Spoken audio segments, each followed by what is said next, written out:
Anna stood by the courtroom window, looking out onto the rainy Moscow street. Her hands trembled slightly, but not from the cold. In half an hour, her 14-year marriage would officially end. In the reflection of the glass, she saw her face, neat features, expressive brown eyes that had once been called beautiful. Until she met Igor. "You're lost in the clouds again." Her husband's sharp voice made her shudder. "Do you think anyone would take you without me? With your looks and complete lack of ambition?" Quote. Anna didn't answer. Over the years of marriage, she had learned to keep quiet. Igor was a successful manager in a construction company, earning good money and never tired of reminding her of it. He controlled every penny of the family budget, her every move, her every word. "I made you a person from scratch," he continued, straightening his expensive tie. "You were a nobody, an ordinary translator at a seedy agency, and I gave you a decent life. And how are you repaying me? With a divorce. 3 months ago, everything changed." Anna worked as a freelancer, translating documents for small companies. The orders were irregular, but the money, albeit small, was her own.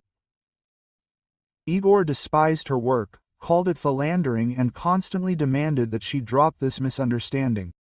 That day, she was translating a contract for the company and came across a complex technical term. The client suggested meeting in a cafe near their office to explain the details. Anna expected to see a young programmer, but a man of about 40 years old in an elegant gray suit approached her table. Quote, "Anna Sergeyevna." He smiled. "Maxim Andreevich Volkov. I am the owner of the company." Something about his face seemed familiar. He sat down opposite her, ordered coffee, and suddenly asked, "Excuse me, did you study at the philology department of Moscow State University? I think we were in the same year." Memory helpfully prompted Maxim Volkov, a quiet guy in the third row, who always answered excellently in literature seminars. He studied programming in parallel with his main specialty. Quote, "Maxim," she exclaimed, "of course I remember. You wanted to create your own computer program for translating texts." "I did." He laughed. "True, in a slightly different field. Now we develop software for banks." They talked for 2 hours. Maxim talked about his business, but asked her more about his life, about work, about her plans. He listened attentively, asked questions, laughed at her jokes. Anna suddenly realized that she couldn't remember the last time someone spoke to her like that, as if she were an interesting, intelligent person. Quote, "I have a proposition," he said at the end of the meeting.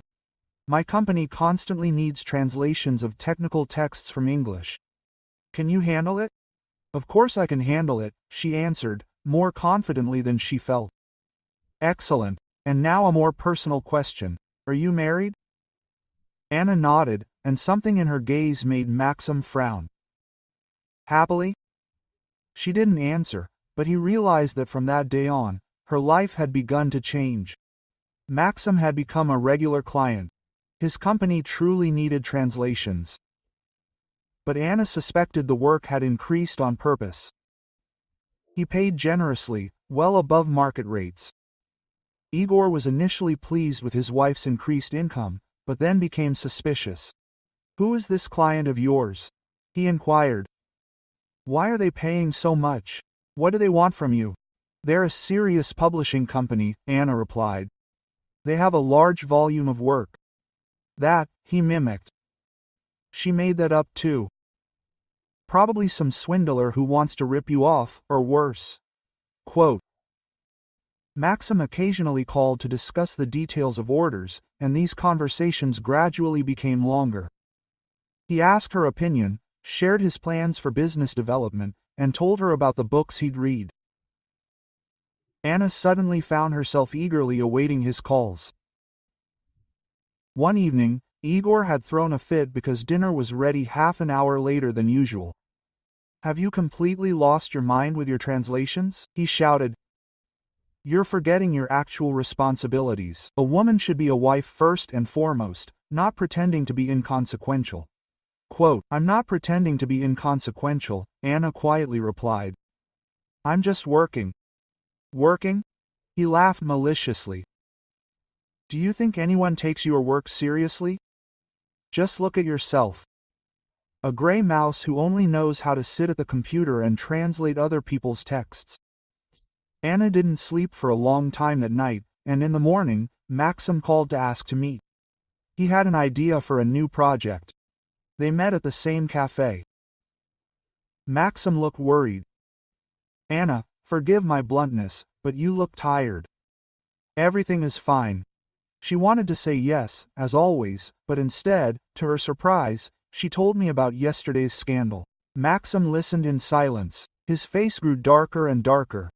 Anna, he said finally, you understand that this is psychological abuse. Don't exaggerate, she tried to smile. He just has a difficult character. A difficult character is one thing. And what you're describing, he shook his head. You deserve much better treatment.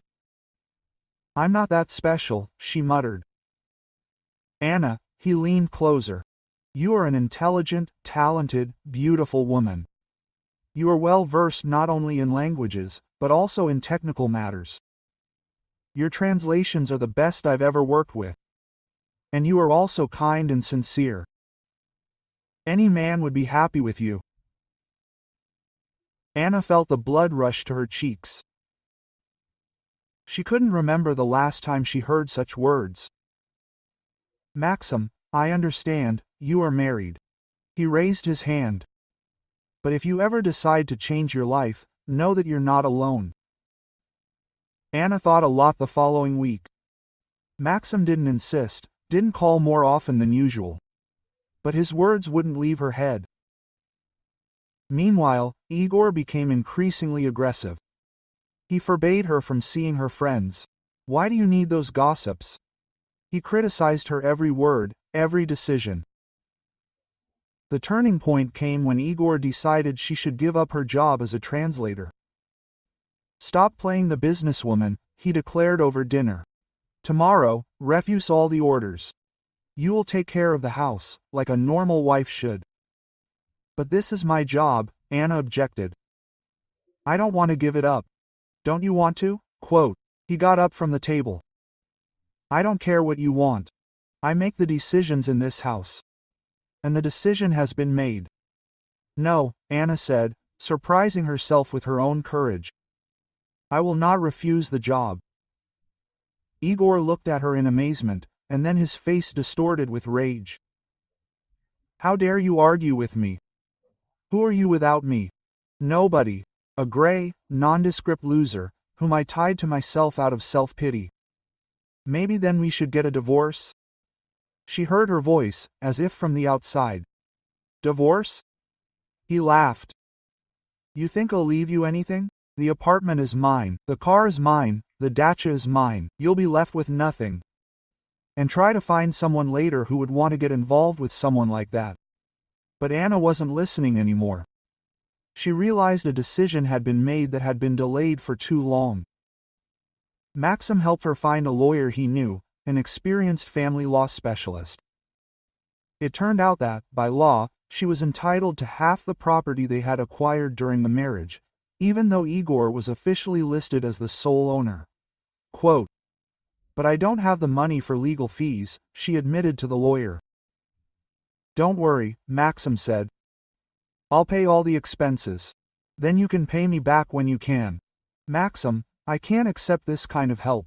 You can, he said firmly.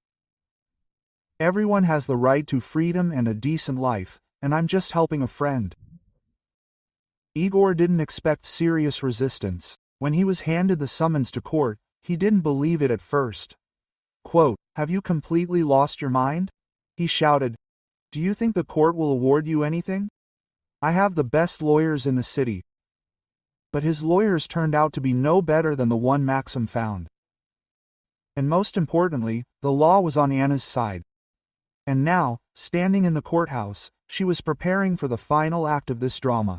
Maxim was waiting for her in the car in the parking lot. He didn't want to attend the hearing so as not to provoke unnecessary conflicts. The court hearing was formal. The judge announced the decision. The marriage was dissolved, The property was divided in half, including the apartment and the dacha. Igor had to pay Anna her share or sell the property. As he left the courtroom, Igor couldn't resist. "You, with your rat-like appearance, without my money, no one will get by." "Needed," he yelled in front of the court. "Now we'll see how you live. No one will take you. No one." Anna walked silently to the exit without turning around. Igor continued to shout after her, "Who could want you anyway? Old and ugly. Will you be left alone?" Alone. At the entrance to the courthouse, a black Mercedes was parked with the door open. Maxim got out of the car, wearing an expensive dark suit and a snow-white shirt. He was tall, fit, with noble gray hair and kind eyes. Seeing Anna, he smiled and extended his hand to her. Quote, "Is it all over?" he asked quietly. "Yes," she nodded, taking his hand. Maxim gallantly helped her into the car, walked around the car and took his place behind the wheel. Igor stood on the steps of the court with his mouth open, not believing his eyes. Quote, "Who is this?" he croaked. But Anna no longer heard him.